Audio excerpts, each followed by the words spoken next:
This week has been full of news in the world of British politics, from a leader of a grooming gang being released and not deported, to chaotic pub changes and plans for a number 10 in the north. There's loads to talk about, loads you might have missed, and loads of questions that probably need answering. Those are questions like, why can't Shabir Ahmed be deported? Why were the government's pub plans so controversial? And how could a number 10 in the north impact British politics? This week's episode of the Roundup by News of the Week will answer all of those questions and more with fair and detailed analysis. If you like what you're listening to and find it useful, remember to let me know by subscribing, liking and commenting. And if you want more from News of the Week, go check out the written version of this episode on newsoftheweek.net. For now though, let's have a look at the news. The first policy change we're going to talk about this week is over pubs and their hours, which has caused some controversy this week as the government has announced that pubs can stay open past their usual hours for the football. The question here is, why is it so controversial, and why are some pubs not changing their hours? So unless you've been living under a World Cup sized rock, you've probably been following the changes to the kick-off time of England's round of 16 game against Mexico. That's caused uproar on its own, and if this was a sports show where I was explaining sports news, I'd be all over it. But before we had the drama with the kick-off times and thunderstorms at the World Cup match was already controversial. That's because the government has already announced an extension to all pubs' opening hours late on Thursday. The problem is because the changes were only put in place right at the end of the week, and that where some pubs are independent or out of city, or many even that are owned and operated by Wetherspoons, will not open. That's because it can be difficult to get staff, there could be issues with noise complaints, and there could be other logistical challenges as well. There's also been negative reaction from police forces who have criticised the late announcement, which could mean police officers are stretched or forced to work longer hours. Probably quite reasonably, the National Police Chiefs Council noted that the team's route through the tournament has been known for a considerable length of time, suggesting that this legislation or these changes could have come sooner. Now, a spokesperson for the government in Downing Street said the government reacted as quickly as possible following the confirmation of Britain's time slot. She also said the police had been engaged throughout the process, sort of hitting back at that police council thing. To their credit though, it is unusual for laws to change that fast in Britain, but given we absolutely could have predicted the route a few weeks ago, even those of us with wall charts and planners, the controversy really comes in why these changes weren't enacted sooner. And that's reinforced when a lot of the issues for both the pubs and the police could actually have been limited or solved with more time. So there you have it. The timing of the announcement is what's made these reforms particularly controversial. Moving on though, LBC reported Burnham has pledged a tax overhaul, but what could that involve? And could his reforms work? Well, Burnham has vowed to stick with Labour's fiscal rules, but he noted that he thought there was room for movement on tax, and that's where the story really comes from. He had an interview with LBC, and it's all come from that. In truth, he does have to stick with some of the government's rules, like a major policy like the fiscal rules. And that's because not doing so and radically changing from the government's work would probably justify calls for an election, because Burnham wouldn't necessarily have his own mandate to be rowing back on what the government was elected to do. It's not like there's a set amount of doing things his own way that could cause a constitutional mess, but he does have to have a balance between his own policies and the government's. So we now know that some of his own policies are that he's proposed a 20% cut on rates for pubs and to remove rates on some high street businesses altogether. You might be asking, how would he fund that? And the answer seems to be through higher rates on warehouses and major developments outside of towns and cities. He also, in his interview, defended his record, noting that he was frustrated with some of the criticism of his financial plans, or his speculated financial plans. He did say that he has business confidence from his time as mayor, where Manchester had rock-solid finances. And that's definitely arguable, because Manchester has been seen as a success for Burnham in his mayoral career. However, others would quite validly argue that the finances of Manchester are very different to the finances of the government, and that there could be implications for the idea of a business-promoting environment, especially if we're hiking business costs on warehouses and projects and infrastructure and things like that, which could undermine growth pursuits in every postcode. So there is a little bit of valid criticism there. We don't know what the full impact could be, because we don't know what these policies could work yet. They haven't been put in place, so it's hard to say. But it does seem that we now know Burnham will maybe divert from the government's policy a little bit more. There have been changes for right now, though, which we can talk about, and one of those was the Motability Scheme reforms, which were reported could save the government £1 billion by 2030. The question is that really the case? Well, remember the Motability Scheme? It was the one that helped disabled people access cars, and it was criticised last year for providing luxury brands through its services. Well, at her budget, Rachel Reeves said she'd remove high-end vehicles from the scheme, and now VAT will apply to customers paying for premium cars on certain types of payments. They will also have to pay insurance premium taxes as well. Pat McFadden has said that these Motability changes will save the taxpayer £1 billion, but it's also been reported by the government that wider changes like tackling fraud, the right to try to work, and a rebalance of universal credit, as well as others, could save them up to £2 billion. Now, the Independent's article on the subject noted the measures have apparently made Motability harder to run, and the chief executive of the company has said they are making difficult decisions. Charities have also cautioned over the impact this has on disabled people. So overall, the Independent was right to note the government could be making savings, although their savings is actually higher than what was reported. However, we do not know the hidden cost to running the scheme or promoting the lives of disabled people. In another actually announced plan, the Defence Investment Plan has now finally been announced. But the question is, what was the final... Now we actually know what's coming through, what is the impact going to be? Well, the Defence Investment Plan is now a reality, and it will lead to a £15 billion rise in defence spending, funding a range of projects like nuclear-equipped fighter jets. It will see defence spending rise to 2.7% of GDP, which is gross national product, by 2030, and that is the equivalent of nearly £80 billion. Jarvis, Healy's replacement as Defence Secretary, has said it was needed as the government inherited an underfunded and overcommitted defence programme where 47 out of 49 contracts were delayed or over budget. Starmer said the defence investment puts the UK on a trajectory to reach its 3% of defence spending, 3% target of defence spending in the next Parliament. Now that all sounds rosy, but it is just shy of that 3% target that many wish to see before 2030, and it's also more than the £13.5 billion that was offered to Healy, showing again an element of indecision in the government's decision making. Also, as £5 billion is reportedly uncommitted, it is also not necessarily funded right now, and that's where we've seen headlines about Starmer urging Burnham or anyone else that follows him not to borrow to fund the defence spending. So while the announcement will relieve some pressure on the government and move toward targets while helping the UK's defensive relationship, it leaves outstanding questions about how the money will be funded, questions that are likely to be met with either cuts to energy and infrastructure schemes, or if that's not the case, more borrowing or even a tax rise. We just don't know how it's to be funded yet. Moving on to foreign policy now, the Telegraph reported on US warnings that Russia was planning to attack Poland to test NATO's resolve. The question is, how likely is this, and what could the implications of such strikes be? Well, the Telegraph covered this issue and topic as part of a wider report by a Global Reporters Network, after sources told Annette, one of the other outlets in the group that the Telegraph is also in, that the US has communicated several warnings of an attack to Poland. The article presented a few scenarios for Russian aggression, each with varying consequences and varying drawbacks.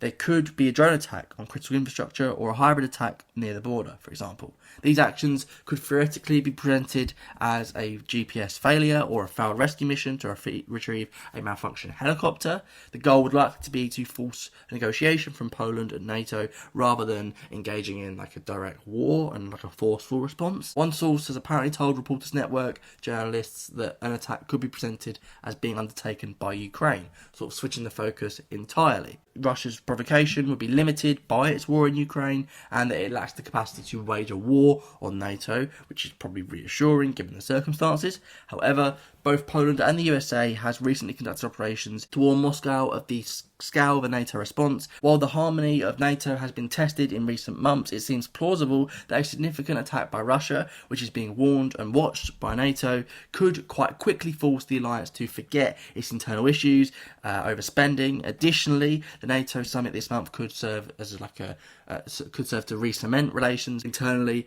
but that all remains to be seen. Regardless of those hypotheticals, much of what could happen depends on how NATO reacted.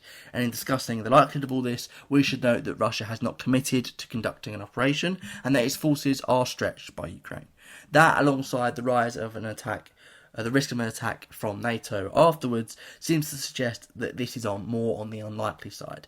But it's also not my most informed analysis, so we'll have to wait and see. Moving on to general politics though. The BBC reported that Burnham is planning to work some days in Manchester as Prime Minister. The question is, what would this look like and what would it do, or what could the impact be? Well, the BBC's coverage stems from Burnham's speech where he said he would create a number 10 in the north, and he reported that his wish is that he would spend some time working his week in Manchester.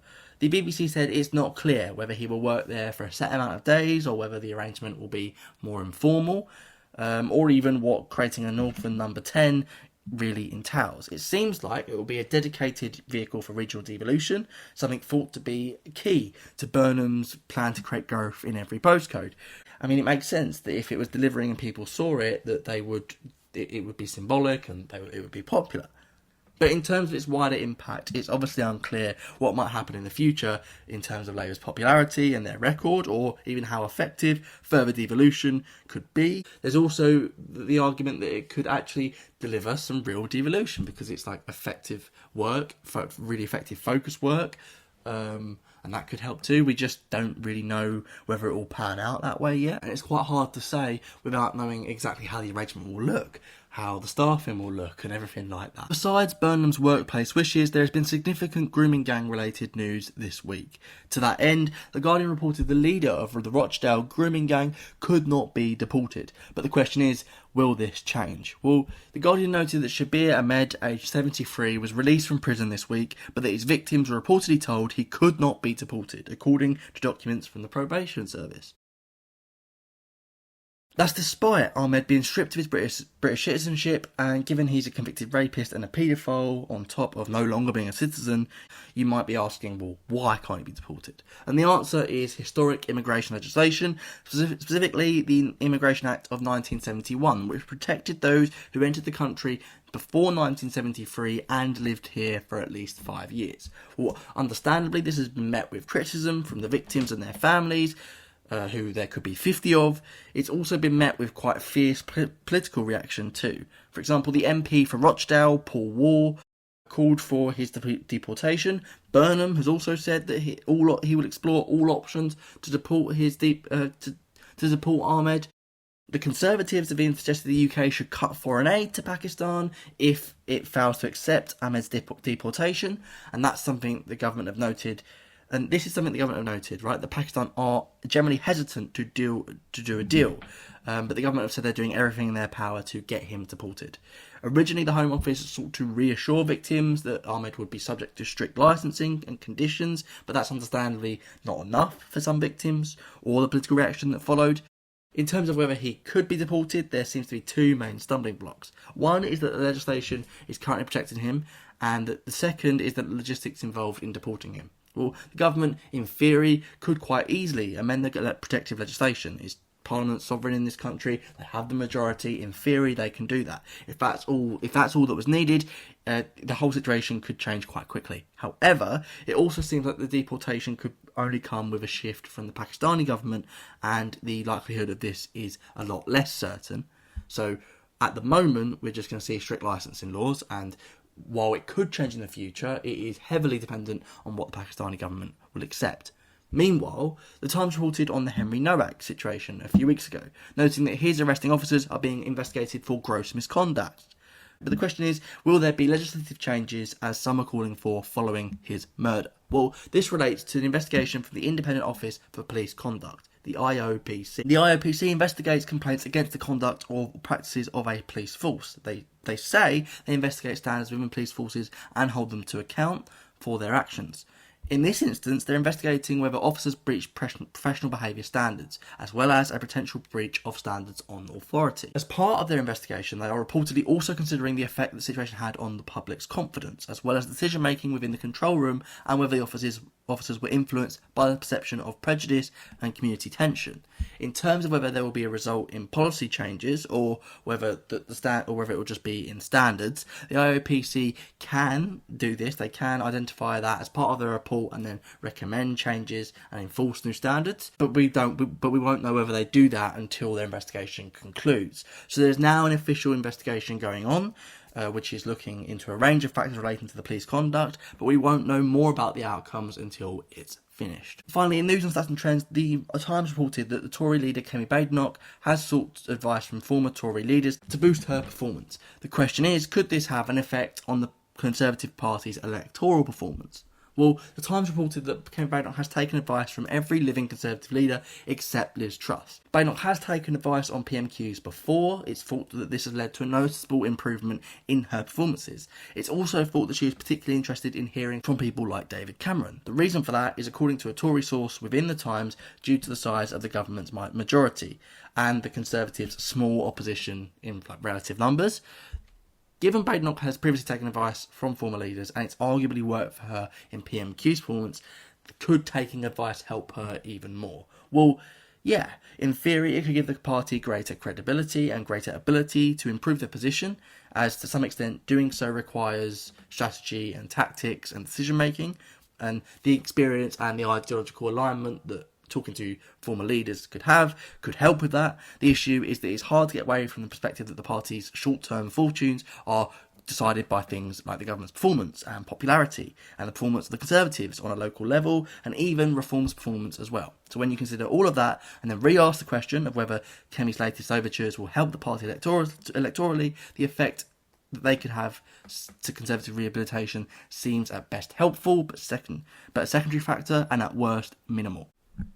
So that's it. That's all the news from this week's episode of the Roundup by News of the Week. I hope you enjoyed and I hope you found it useful. But let's be honest, that was a lot of news, so let's quickly zoom out. Firstly, there was the changes to the pubs that were a little bit chaotic and controversial due to the short notice the government gave everybody to plan for it. Then there was some news about Burnham's potential tax policies, and well, in theory they work, he sounded credible, but we don't actually know what it will look like in practice. So the actual true impact of that is unclear. Then we covered the mobility scheme, which due to the government's changes and some changes to other welfare things as well, it's thought there could be more money than the government said saved. Then finally, after weeks and weeks and weeks and weeks of talking about it, we now have the Defence Investment Plan being actually, implemented. It will see more money than we thought invested into defence, and that should boost Britain's standing abroad. It should also bring Britain closer to its targets, but it can have a little bit of a negative financial impact depending on how it's paid for. Then we move on to foreign policy, where there was some tentative warnings of Russian aggression towards NATO, but then on the balance of probability, due to NATO's action in the area and its strength, and also Russia being stretched, maybe the Russian aggression on Poland isn't actually imminently likely. But then in general politics, it looks like Burnham could be tempted to work from Manchester, and it looks like that could have benefits for Labour, for the government, and maybe even for growth in the UK and devolution. But we don't know really, because we don't know how that will take shape, how it will look, even how much work will get done in Manchester. Then there was some news about the grooming gangs and the controversy with the deportation of Shabir Ahmed. While it doesn't look like he's going to be deported right now, in theory it's something that could be changed, so we'll have to watch that space. Meanwhile, courtesy of a IOPC investigation into policing standards, there could be changes that come out of the Henry Novak murder. We just don't know yet. We just have to wait for that to conclude too. Then, finally, in Stats and Trends, the Tory leader Kemi Badenoch could be boosting her party's popularity and their strategy by consulting her previous colleagues. But there is a lot more that goes into popularity and performance than that, so it's not a definite win for her either. Anyway, that's the news this week. I hope you enjoyed. I hope you found it useful. Please like, subscribe and comment if you did, and I'll see you next week. Bye.